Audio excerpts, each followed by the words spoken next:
We're doing the Portland Loo, and we've adopted the homeless strategy. This takes us to another meaty discussion about restructuring our city's advisory bodies.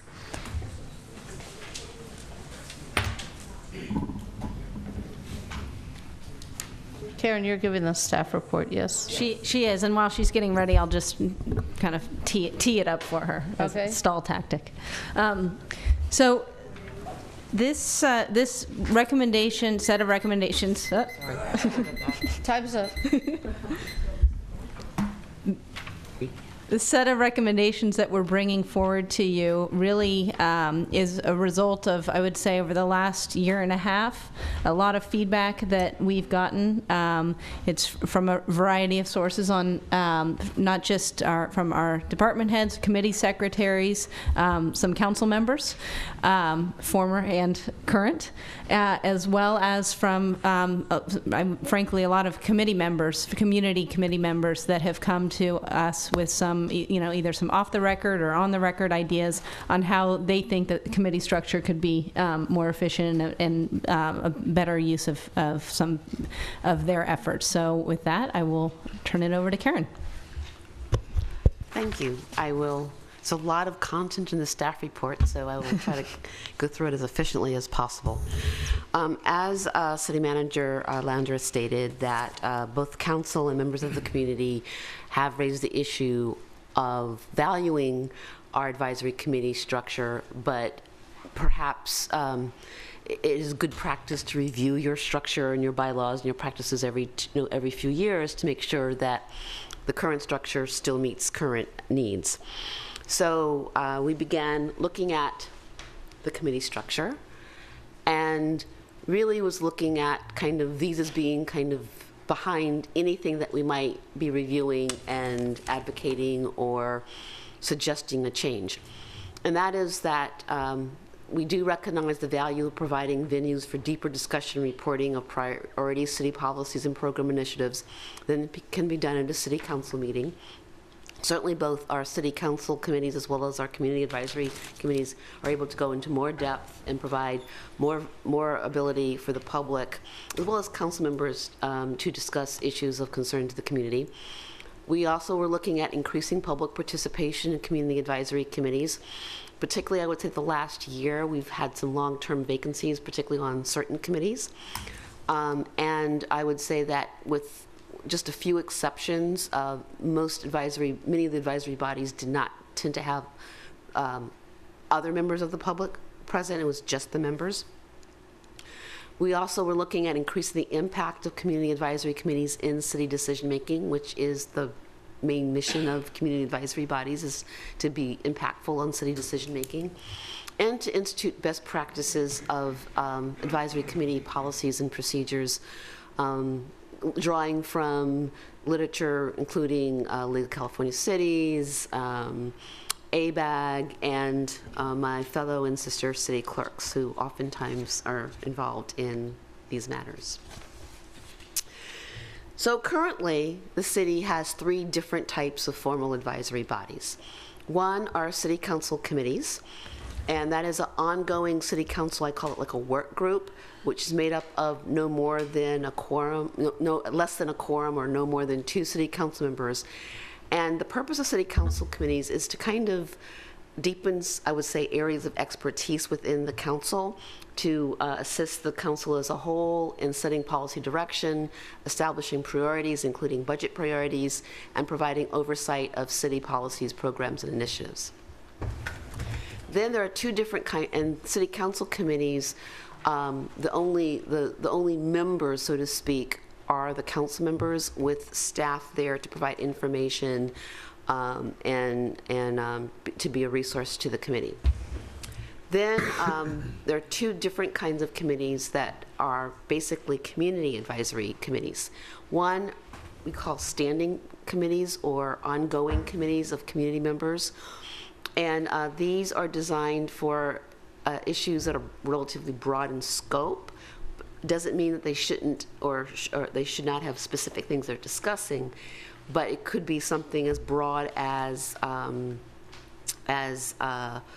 I'm trying to think of one, Park Avenue or Commission on Aging, in which the topic is fairly broad and open-ended, and it's a committee that maybe a better word is to say this a permanent, ongoing committee. And then there's ad hoc community committees, and I should say that on the community advisory committees standing, currently there is one non-voting city council liaison for each committee. Then the ad hoc community advisory committees, we don't have any at this time, but they're really for very specific, focused, or intimated, kind of like a task force of community members.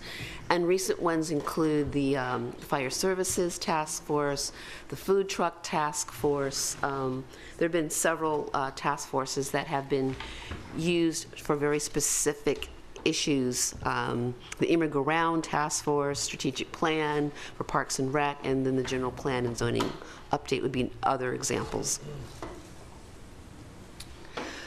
So, in looking at the committee structure, or the committees, there were kind of several different things that were looked at. And I should point out that the Planning Commission and the Housing Advisory and Appeals Board are kind of separate. They have some regulatory functions, and those committees are not part of this discussion. So in looking at this, staff was interested in reviewing the committees themselves in terms of their area of expertise, the number of them, the frequency of the meeting, whether the work could be done either in a broader context or in a different venue. We also looked at membership and such things as terms, composition, the appointment process. We looked at some of the bylaws related to how committees work in terms of setting agendas and priorities for work. And we also looked at some of the other ways in which the public participates in decision-making and have a suggestion for yet another way, in addition to our advisory committees, as well as the emails and phone calls and speaking at public comment that we already see that many of our communities avail themselves of. So currently, we'll start with just we'll start with city council subcommittees. And currently, there are 5. If you look at the existing slide of the slideshow, and existing side of the slideshow, and they are community preservation, public safety, public works, technology, and transportation. And in looking at this, what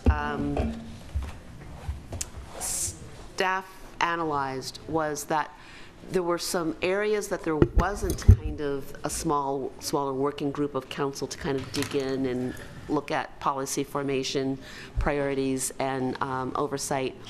And on the other hand, there were some existing committees that when you really looked at the types of issues that the community, that the committees spent their time on, there really were either administrative matters that were not maybe at the level of policy and oversight, or they could be, or their work could be subsumed under another committee.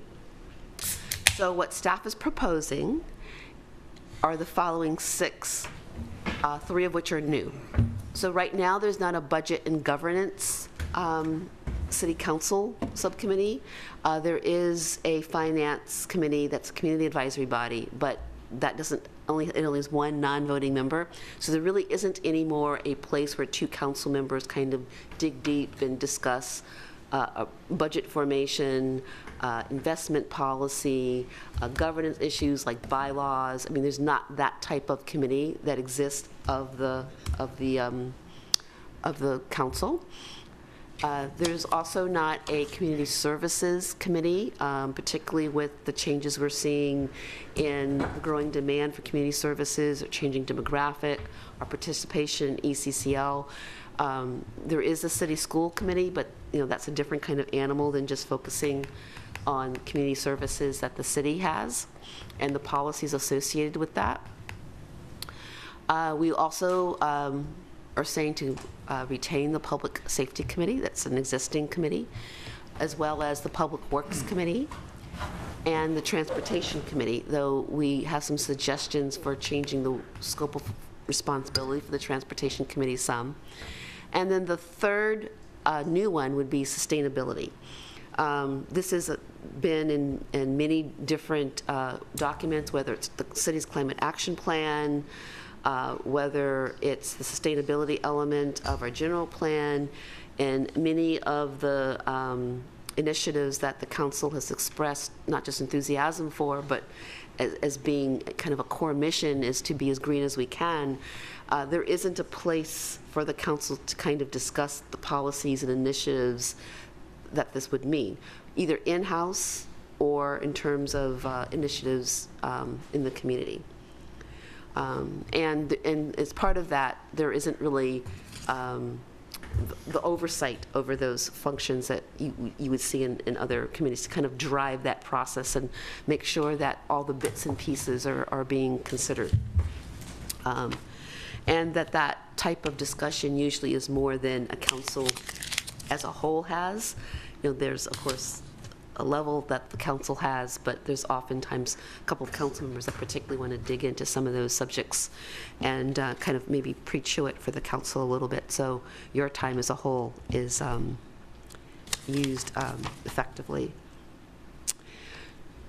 So that's it. So we would be recommending disbanding the Community Preservation Committee. A lot of the work of the Community Preservation Committee is administrative.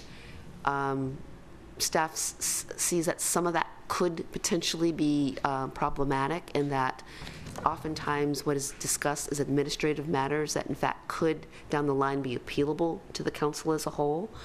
And so having a kind of a working group of the council that's part of this kind of administrative functions, we think is not best practice when some of that could be appealable to the council or brought to the council for resolution.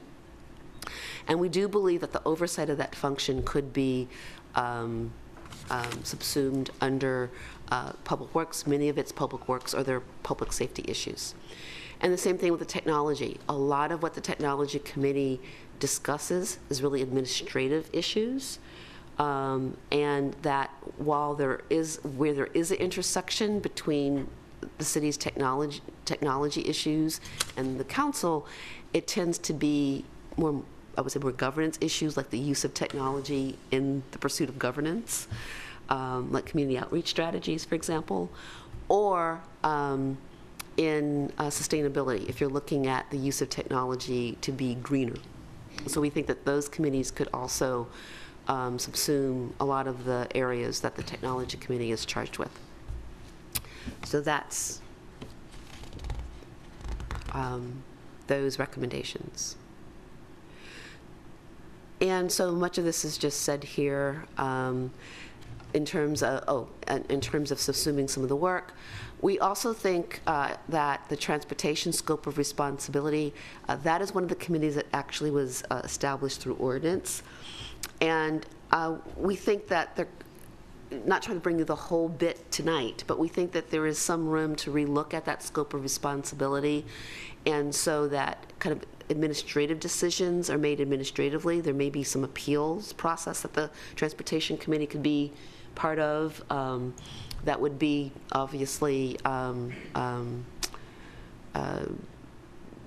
also reviewed by the City Council, but that the Transportation Committee could spend more time on developing policies that the council adopts that would allow a lot of this to be handled administratively. And we think that that would be an effective use of the committee, as opposed to kind of every blue curb cut.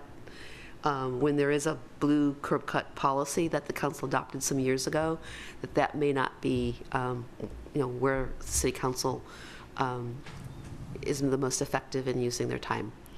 We also believe that many of the City Council committees should consider developing a committee work plan. This is something that the members of that committee do. Staff could certainly help with a draft that kind of takes the work of that committee and looks at it in terms of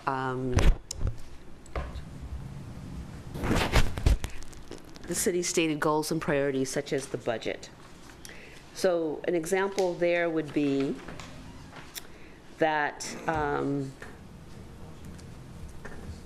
let's suppose that there was, in the 2-year budget, that this was a big push for sustainability. Well, in that case, if the Public Safety Committee, part of what they would be doing in a work program would be, how do we, put work together, what is the work that we're doing as public safety that would sustain that particular priority? And kind of what are some of the initiatives or areas that either we want to take a particularly good look at, or that we want to spend some time coming up with some policies or initiatives at that subcommittee level. And so it's really to do that, and then to do a kind of just an annual review of work, kind of more of a self-evaluation. So these are not committee work plans that are approved by the City Council. It's really more of a self-pace and then self-evaluation function, which I think right now I think the committees don't have. And I think it just helps to keep the committee focused, and to make sure that while there's always countervailing things that happen, that if there are city priorities, major areas of concern, that the committees are focused on those as well. Then for the community advisory committees, these are the ones that are just community members. And on the right-hand side, existing, we have 10 community advisory committees. Bike Pedestrian, which is really a subcommittee of the Transportation Committee. The Child Development Center Advisory Committee. Excuse me. The Commission on Aging. Economic Development. Finance. Housing. Marina. Park Avenue District Advisory Committee. Parks and Recreation, and Public Art. Staff is recommending that the 10 become 7, and that the changes would be that the Finance Committee would be renamed the Budget Committee to more focus it on the budget, and that the Child Development Center Advisory Committee, which right now has I think 4 members, be disbanded. And that 2 things happen with this committee. That one, that the center have a parent advisory committee, which is really advisory to staff. It really is the place where parents can talk to staff about the center's operation. There's ants in the bathroom today, or, or that new pre-literacy activity that I saw. Is that an opportunity for parents to maybe get some training? That this is something that I think that it's kind of like a PTA without the fundraising part. It's really a forum for parents to be able to be involved and bring up issues that are part of the center's operations, as well as look at places where parents might want some education. There is a requirement, because the center does accept federal, state money for income eligible families, to have a parent advisory committee. And really there isn't one that really does that function. There's the Friends of the ECDC, which is more of a fundraising arm, and then this committee, which has community members that are not part of the center. So we think that this should be a parent advisory committee. And when there is a need to have more of a community-wide committee, like for example, staff later this year will be bringing some long-term strategies around the center, that would be an opportunity to have a task force that not just includes parents, but brings in those business folks and whoever else in the community that would make sense to have for that type of discussion. Then the Marina is a committee that is primarily administrative, a lot of what they talk about. Many issues and it actually rarely meets. Most of the issues at the Marina are handled administratively with discussions with, between the Marina operators and the city. Certainly, if there are issues that come up around the Marina, they could be surfaced at the Public Works Committee. So there is an opportunity if, Watergate residents have some questions about the Marina, or other residents have questions about the Marina, to bring them up at Public Works. And again, if there was some issue that, warranted some focused work on an issue, maybe like liveaboards or something like that, that could be a task force as opposed to an ongoing committee. The Park Avenue District Advisory Committee was originally established as an ad hoc task force. It was established to assist in the creation's development of the Park Avenue District Plan. It did that work, but the committee members still saw a need to want to meet as the Park Avenue community and continue to have a voice. And staff sees that as being a great reason to meet and a great thing that's needed, but that perhaps not as an ongoing committee. That's an advisory to the city council. It is more, we believe, the work of a neighborhood association, who, of course, always can go to council with any issues that they have. We've certainly seen, homeowners associations and neighborhood associations come to this council for ideas that they've articulated. But also it allows the community of Park Avenue to do things that they really can't do through a committee structure of the city. If they want to do some grant writing, if they want to do more kind of community building activities, these are all things that can be done through a neighborhood association. And what staff is recommending on this is that the Park Avenue District continue to meet through the end of June and work with staff using the Park Avenue District as a model on how to establish a neighborhood association model program, that working with them to establish a neighborhood association, the Park Avenue, that we could then use that as a model to establish or reestablish neighborhood associations in other parts of the town. And there's all kinds of things that other cities have done to do this. I know in Berkeley, where my husband and I previously lived, it was Neighborhood Watch was a real big thing in our neighborhood, and that was because the city said that if you have form a neighborhood watch, and at least once a year, 50% of the neighbors in your block go to at least one meeting a year with the beat cop, then you get a free dumpster from the city. And I tell you, it was usually my husband who would be knocking on doors saying, hey, we need to get that dumpster. But it did the job. It got everyone to meet in in our block at least once a year with the beat cop, and it helped raise community, and it also helped address issues. But it was really all about the dumpster. So there are things that the city can do that help there to be a there. There could be anything such as looking at some social media tools that are easy for neighborhoods to use. There's a lot of things that staff we think we could do to help, and we think that the Park Avenue neighborhood would be a great resource to be able to come up with a program that we could then extend. So we also think that some of the committees, if you look at agendas, that there are times in which it does seem that some of the committees don't have the deepest agendas. And we think that part of it is that is meeting frequency.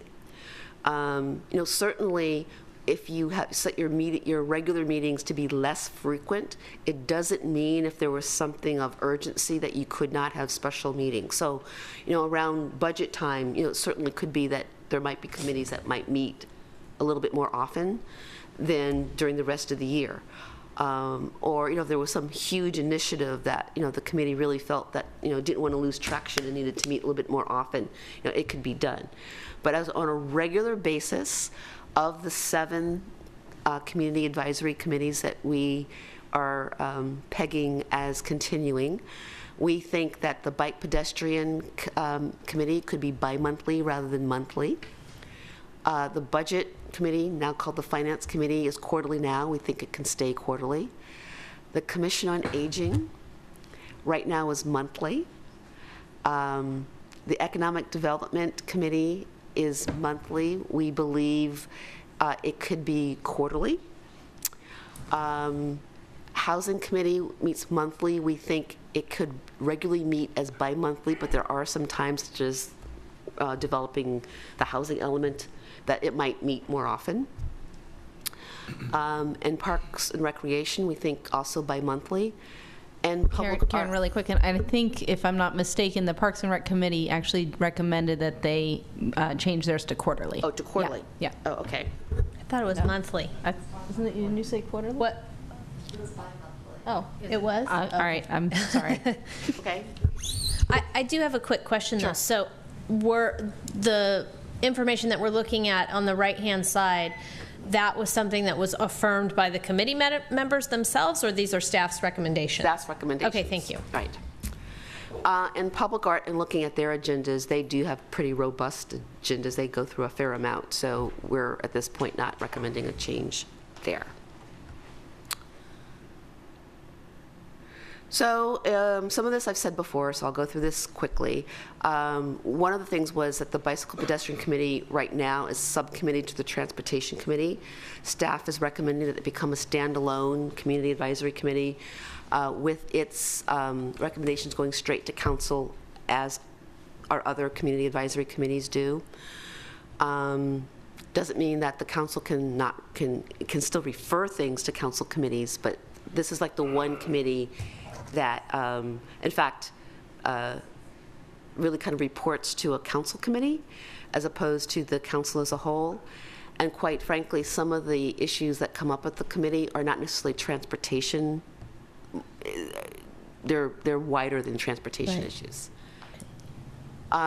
So I mentioned about the ECDC Parent Advisory Committee rather than the current Center Advisory Committee. In terms of the Economic Development Committee, there's a recommendation to change the composition. Right now it's kind of split between residents and businesses. We believe that a more fine-grained approach to that committee would engage a broader range of community stakeholders when it comes to the city's economic development. So if this is a committee that continues, we would suggest changing it to have like a small business person as well as a larger business person, to maybe have someone who is a member or can represent a job training program, to kind of like just a broader mix. And we would bring this back to you as opposed to trying to sort it all out today. What I'm really asking, and I'll get there at the end, is more kind of the broad direction. Then we'll bring this back, probably, if not the 3rd, the 17th, with, based upon your direction, with a lot more meat on the bones. Mentioned the Marina Committee. Oh, there is a commission called the Community Development Advisory Commission that I didn't even put on the existing page. I don't know that this commission has met since I've been with the city, and I've been with the city for more than 20 years. But it was established by ordinance. My guess is it was probably something that met at the beginning of the redevelopment agency. It outlives its purpose long Right. time ago. And now that we don't even have redevelopment, it's definitely redundant. So this is just a cleanup. This is not the Community Development Commission that is part of the city's JPA that formed Mesa. This is purely something that is a holdover when the redevelopment plan, I believe, was first established. Then I also mentioned the Park Avenue District Committee. So in addition, with the community advisory committees, there's some recommendations regarding some of the practices. One is the recommendation to end the practice of council members serving as committee members, even as non-voting members. In your packet was an article from Western City Magazine, that kind of said in more depth kind of the reasons why, just for shorthand for the public, that even with the best intentions, council members can have undue influence on committees. The community at large, does tend to, how do I put it, hold what you have to say with quite a bit of weight in a way that's not necessarily a bad thing, but it's different than the conversation that would take place just among community members themselves. So a little bit more independent, perhaps, discussions. There is always the perception, if not the actual fact. I don't think this is something that any of you actually do, but it could be perceived as, that if there were advisory body members that said something differently than you would want them to say, then there could be differences in the appointment. So kind of for all those reasons, as a best practice, it's thought that it's best for council members not to be members. Doesn't mean you can't attend, but you attend as an audience member, and would be highly advised. I mean, in the Western City Magazine, they said don't even attend, just listen to it on the tape. But if you do, as an audience, it's really as someone who is not a participant in the discussion. You're there to hear what the community is saying, not to be, interactive. And then that gets you out of undue influence possibilities, or the fact that you're really supposed to be making decisions at the dais with the information that you receive at the dais. And that would be different if you essentially are engaging in discussions and potentially taking positions at that advisory body level. We also are recommending to reschedule membership terms to coincide with the city's fiscal year. The Planning Commission appointments already run the fiscal year. We think that particularly as we're going to be asking community advisory committees to also develop work plans in the fall, that would coincide with new members potentially coming in and having 2 or 3 months to kind of work with the work plan or review what was done before. We also think for new council members who come in November, it can be challenging to be kind of the first thing that you're hit with is renewing terms or not renewing terms, or even discussing advisory bodies. And so we think that doing it in on a fiscal year will help with that as well. And we also are recommending ending the practice of having community committees making membership appointment recommendations. Again, I mean, this is one of those things that perception can be everything. Doesn't mean that the real outcomes have ever happened this way, but certainly there have been some concerns of committee members themselves not feeling comfortable making a recommendation when there's 2 or 3 people that are appointing. It's a small community, puts them in an awkward situation when it's the council that actually makes the appointment. Certainly there have been times that the council has not made the appointment that the committee recommended, and I've heard committee members said, then why did they ask us? So it sets up some of those dynamics. And I would say that if you choose someone else than they did, it might make it a bit awkward for that new member. So these are kind of all the reasons, and you get all the applications anyway, as part of your packet. And so, and I've heard from more than one committee member on more than one committee that it's for some it's very awkward to do that, and they feel weird about kind of recommending someone for their own body when it's they may only know certain people from certain sectors of the community. Okay. We also believe that while many of the committees do do opine on the budget, that we should establish a more formal role for community advisory committees. This is a major way that that the community can have input in the decision making, operating and CIP budget. I mentioned before about creating community advisory work plans. Unlike the ones for the council committees, we believe that these should come to the council for review, as opposed to the city council ones, which are really more just for their internal being.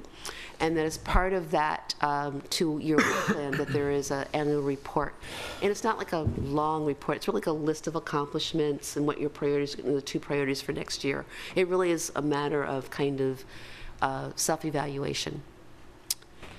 Then when it comes to the meeting agendas, we are recommending that the bylaws be established that the meeting agenda should be primarily designed to carry out the committee's work plan and respond to city and staff referrals. Doesn't mean that's the only thing that's on the meeting agendas. And so we are also recommending that we revise the bylaws to clarify how issues are placed on the committee's agenda. Based on some feedback that we got from when this report was sent out to the public, it may be something like having a standing item on every agenda for future agenda items that are kind of kept track of, and as kind of the committee's work plan, permits, those ones are brought on, or it's a majority vote. But the issue really is to have the committee be focused while also allowing for kind of, spontaneous generation of great ideas that maybe didn't happen during the budget process because the issue didn't come up first.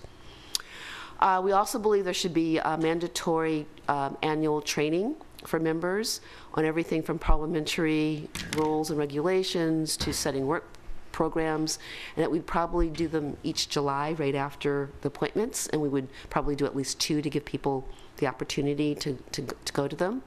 And for those committee members that are being appointed because of unscheduled vacancies, we would do an orientation that essentially went through that material for them.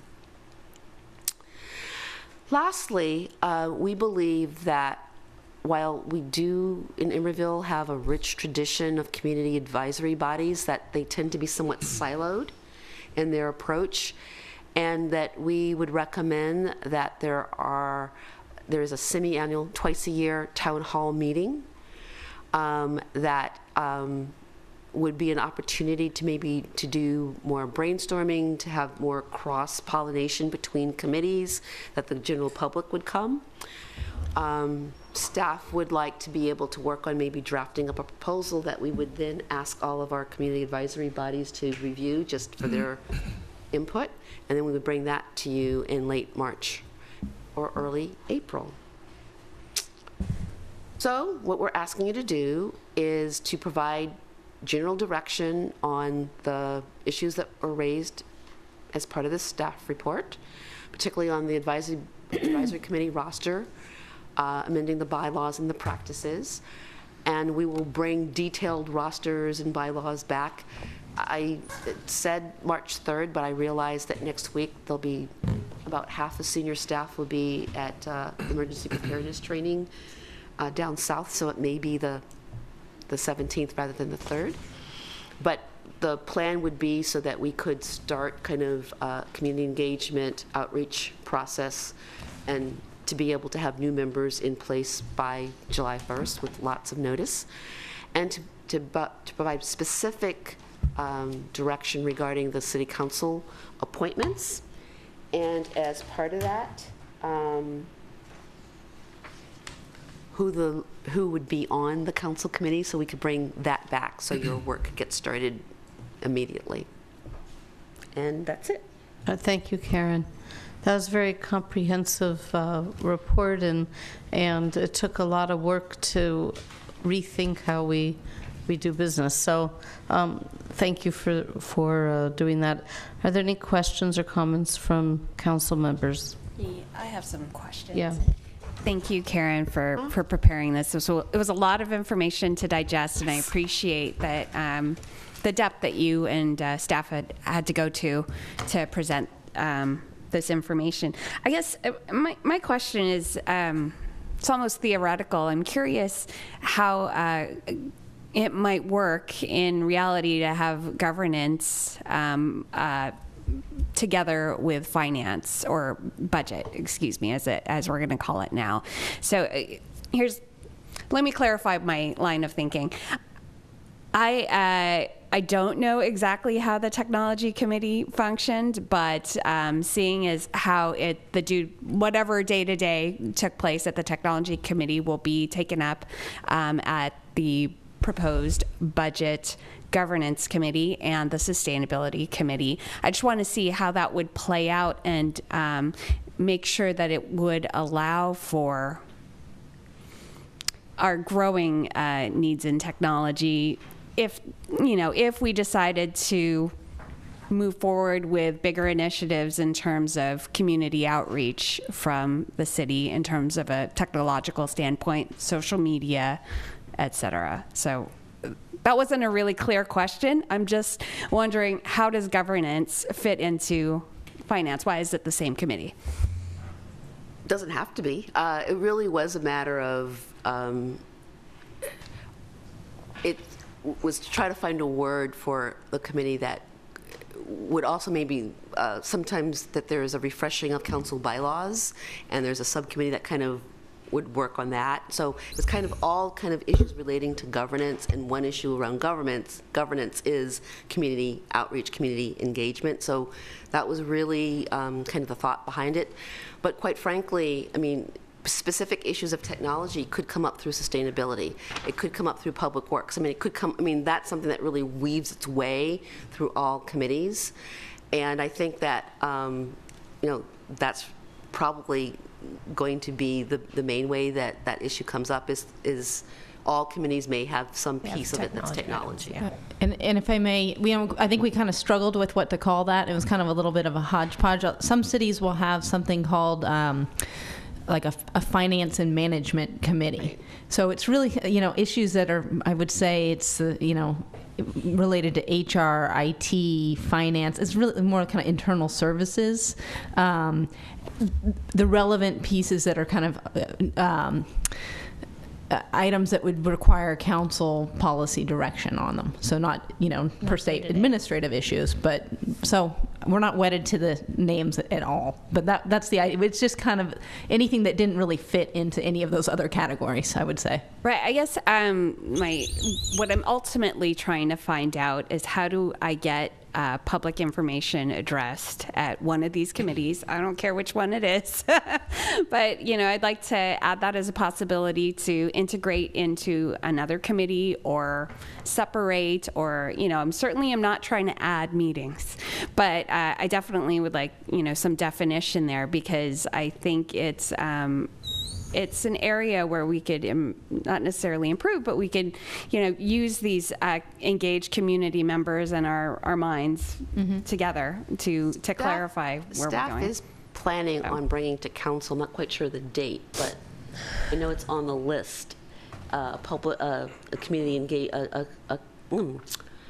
a strategic plan for community engagement. I know that that's something that we've been dealing with a little bit in pieces, like social media a little bit, I mean, website updates. So it's the pieces, but there is a plan to be a little bit more holistic about it. And what we could do, you know, when we come back with, you know, whatever committee structure you also direct us to do, we'll come back with kind of what we see would be the scope for each of these committees, you know, as defined. Great. So noted, we'll make sure we spell that out on the, you know, public information technology side of things. Great. And then I just had one more question on a different note. I like the idea of having the constraints of a work plan to guide the work for committees. I think it would be very helpful to think about what goals are, but at the same time, I don't want to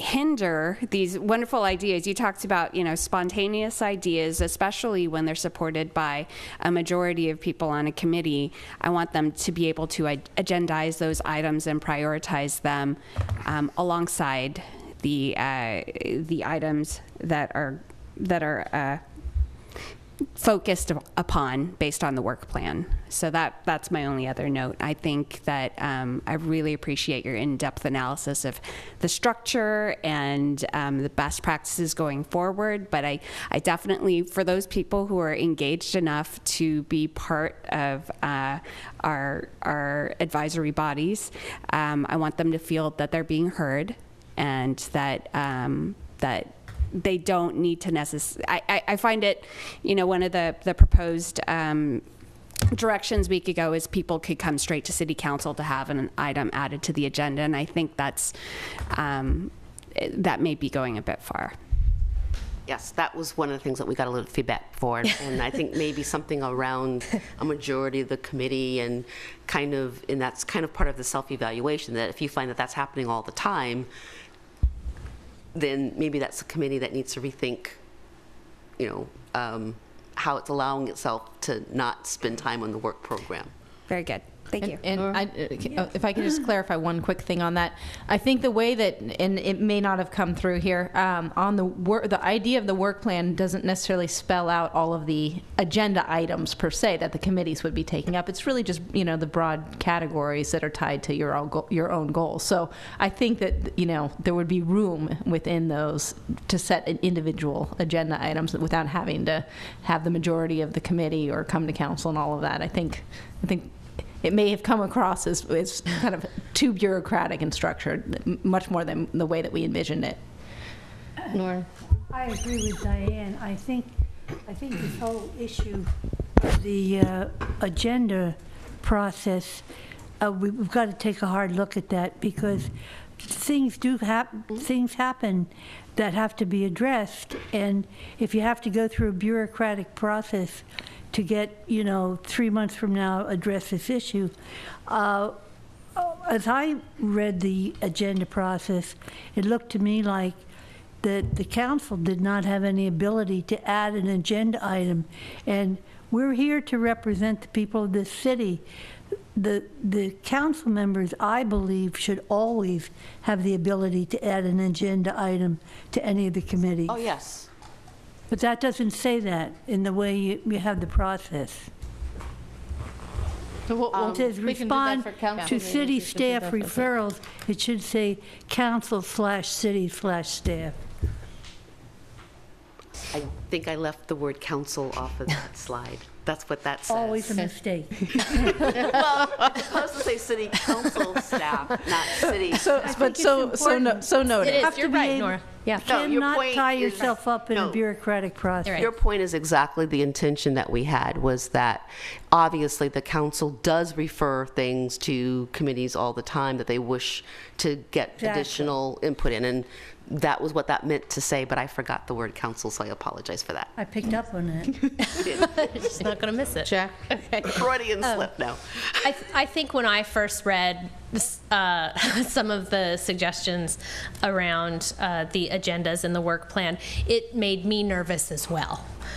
Because my first question is, where is this work plan coming from? And then I remembered, oh, well, it's coming from me. And who talks to me, right? The people who are on the committees. And I think that while it feels like a shift, it may just be a kind of formalizing of the way things work.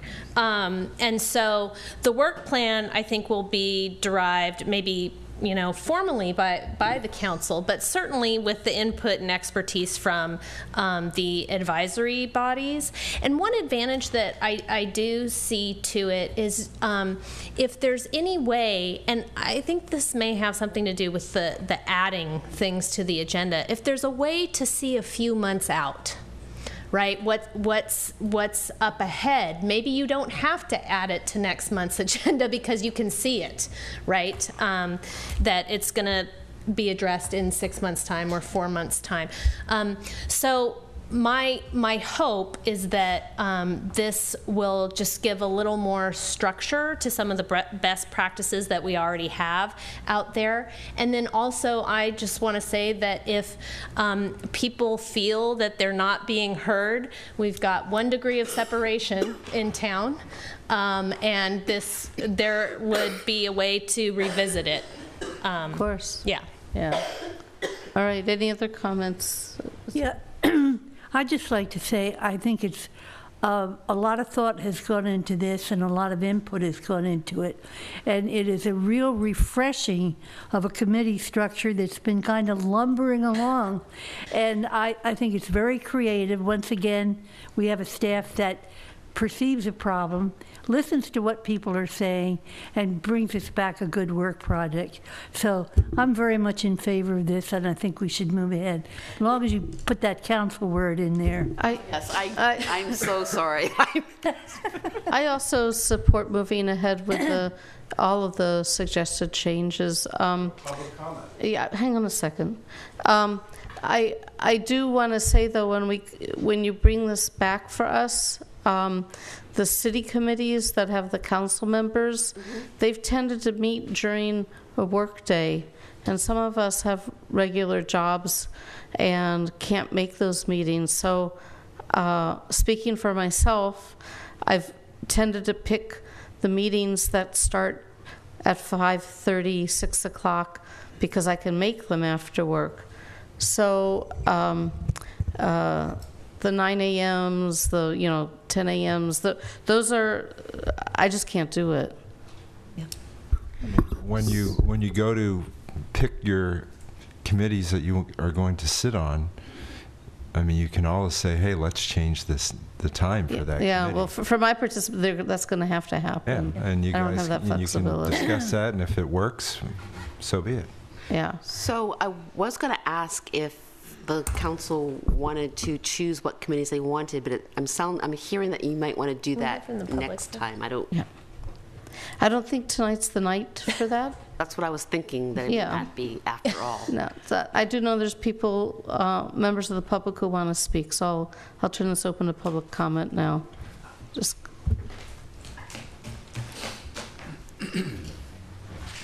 Come on up.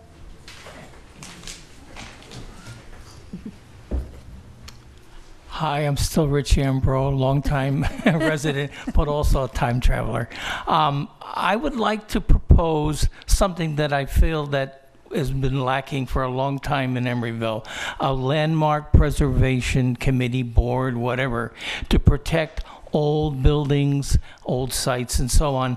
Not only just the pretty ones, but also historically significant, not architecturally significant necessarily, but historically significant buildings. Buildings that came around the Horn, associated with particularly important people, and so on. And it's not the same thing as the Neighborhood Preservation Commission. I looked at that, and it's not the same at all. But we do need it. We've lost a lot of landmarks because they just went away, including the one across the street, the Del Monte Brick Cannery. That could have been a wonderful artist co-op too. It could have been converted into residences, saved and rehabilitated, but it's gone. And that was significant. Anyway, so that's my suggestion. So, Thank you. Thank you. Other public comment? Betsy Cooley. I just wanted to say, when you were talking about the frequency of meetings, I thought you were talking about, we had talked about it at the Parks and Rec, that maybe we didn't need to meet monthly, we'd meet semi-monthly, and that's what I thought you were talking about. So possibly staff things quarterly. I mean, I wouldn't have a problem with quarterly. So I wasn't trying to argue for semi-monthly, I was just trying to say, oh, that was what we had talked about. So that's all. And I mostly agree. I did read the entire thing, although I did have questions about how the whole agenda setting was going to go. And so I appreciated the additional comments that you all brought up. I thought they were really pertinent and appropriate. That's all. Thank you.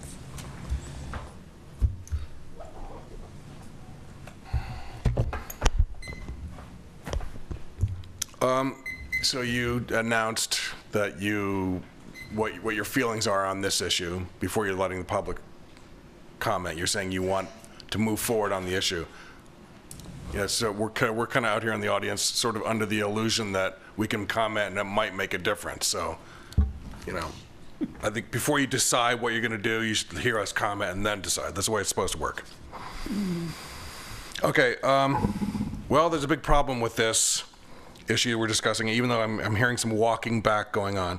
And what I'm referring to is the how to get items on agendas for the committees. As it works right now, for instance, on the BPAC, I'm presuming it's the same on the other committees, is a committee member wants to put an item on the agenda, notifies the chair. The chair then, I guess, talks to the staff liaison, and then it winds up on the agenda. So now we're talking about a major pulling back from that, a restructuring. And this, so I'm going to talk about this, but first of all, remember point number 2 here is, of what we're talking about doing here, is increasing public participation on committees. So just keep that in the back of your mind as I read what we're going to do here. Here's from the text from what was being proposed. The purpose of a meeting agenda is to carry out the committee's work as outlined by the committee's work plan and to respond to city council and staff referrals.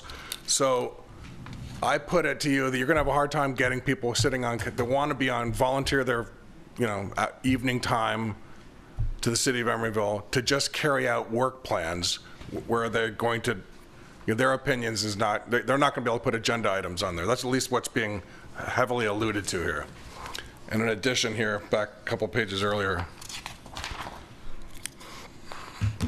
staff believes that focusing the committee's work on furthering city priorities will increase community attendance and participation at community meetings and thus deepen the community's role in city decision making. I just can't see how that they would come up, the staff would come up with that conclusion, since you are sort of taking away their agency. Yeah, so they're becoming essentially unpaid employees of the city. I just think this is really a bad idea. If you look at the BPAC, which I sit on, so I know of that committee. We on the committee were felt very strongly about the Horton Street Bike Boulevard, and we wanted to see that pushed. But the city council wasn't interested in that for years. So it's only by this BPAC committee members putting that on the agenda that this issue was forwarded. If we went with the plan that's being proposed now, that would have been quashed. And I put it to you that we have valuable ideas, the people of Emeryville, that you might not see.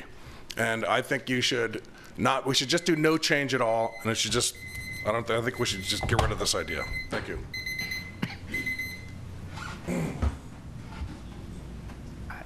Rob Arias, I'm on the Park Avenue District Committee, one of the committees that I guess you propose axing. I wholeheartedly agree with Mr. Donahue. You can't all agree that you're going to get rid of it and then invite public comment. It's a little backwards. You've already influenced the decision. So if the net result of this is wanting to increase engagement in our city, I don't know how you're going to accomplish that by removing committee members. I mean, we got the same 10 people in here, like for every single meeting, and you want to increase engagement? We should add to the committees, if anything. I mean, maybe provide better structure to them, and maybe provide, a better gateway with City Hall for actually accomplishing things. The dog park was as a result of being on the Park Avenue District Committee. So everything I've advocated so far has been through the committee that I'm on, and not necessarily through the evil eye that I write. So we need committees. Thank you.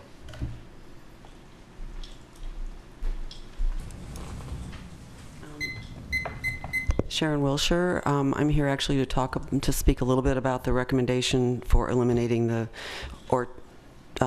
transforming the Park Avenue Advisory Committee. I'm not on that committee, but I attend those meetings regularly, and I do know that the committee chair and the vice chair were not aware until I talked to them this weekend that this item was on the agenda, and they know that I'm speaking tonight, and they support my comments, that they are incredibly appreciative and respectful of the staff time that it takes to staff these meetings.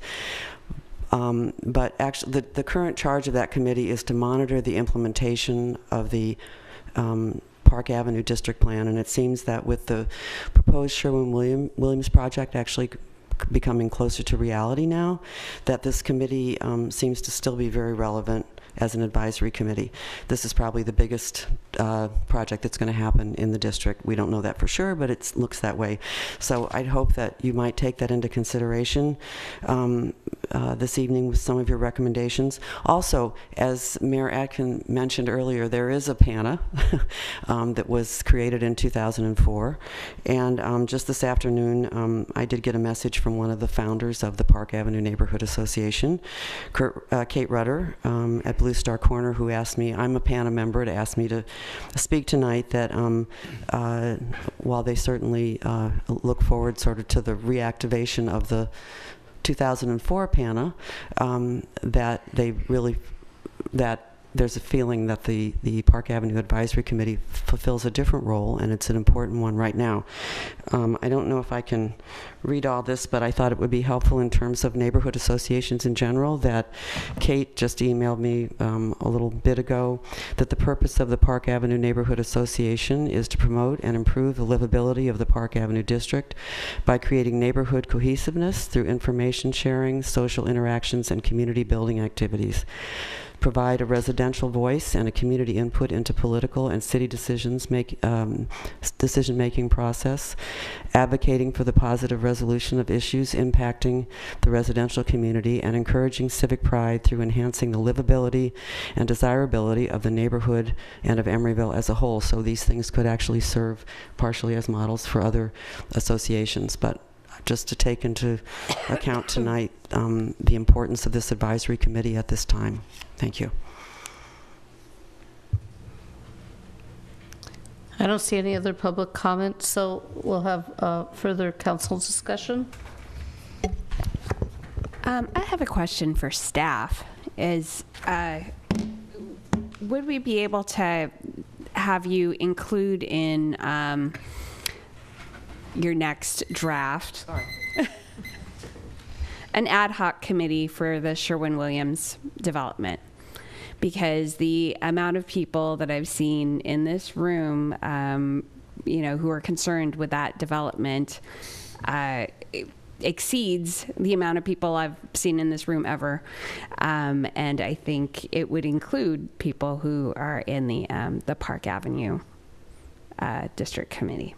But that's my thought, is that there are people who might be outside of the Park Avenue neighborhood who will be impacted by this as well. I consider people in my neighborhood included, because hopefully this will be such a great development that it'll be a destination with its open park space. Any other Can I make comments? a comment? Go ahead, Jeff. First of all, I want to thank Brian Donahue and Rob for making the point about not, kind of showing that overdue influence. I know it's late and we're rushing, and I apologize for that. But that said, here's what I'd like to say. When I first read this, I was worried about people not being able to put things on the agenda. I don't think that's right. And I shared that with staff, and staff knows this. And Nora just made a point that you will still be able to put things on the agenda. Council will be able to put things on the agenda. Staff will be able to put things on the agenda. And the work plan, it does sound like an onerous, boring thing. It sounds awful, right? I mean, who joins a committee to do a work plan? It sounds very constraining and limiting, but I think that the way that I'm imagining it is that that plan is something that you help generate, that it's not abstracted from you, it is not handed down from on high, but is something that the committee takes an active role in shaping. And so that's my hope. That's what I want to see. If it doesn't work like that, if it isn't working like that, then we need to hear from people, because I appreciate the expertise of the folks who serve on these various committees. There are some people who have been doing this for a very long time, and they're more familiar with the bike ped plan than me, and I need them, and I appreciate them. So I think the work plan sounds awful as a term. I don't know if we could somehow rethink that, because it does sound like something we just kind of deign to deliver unto others, and it I think needs to be seen as community centered and community generated. Mayor Atkin, actually I want to tag on to that, Jack, because it does sound very, very bureaucratic, but we have a good example to follow in our charter city. We should require that these work plans be only one page. I'm not kidding you. Because if people understand that they're not going to be faced with 10 or 15 pages of bureaucraties, we should specify that a one-page work plan, and if it's only half a page, even better.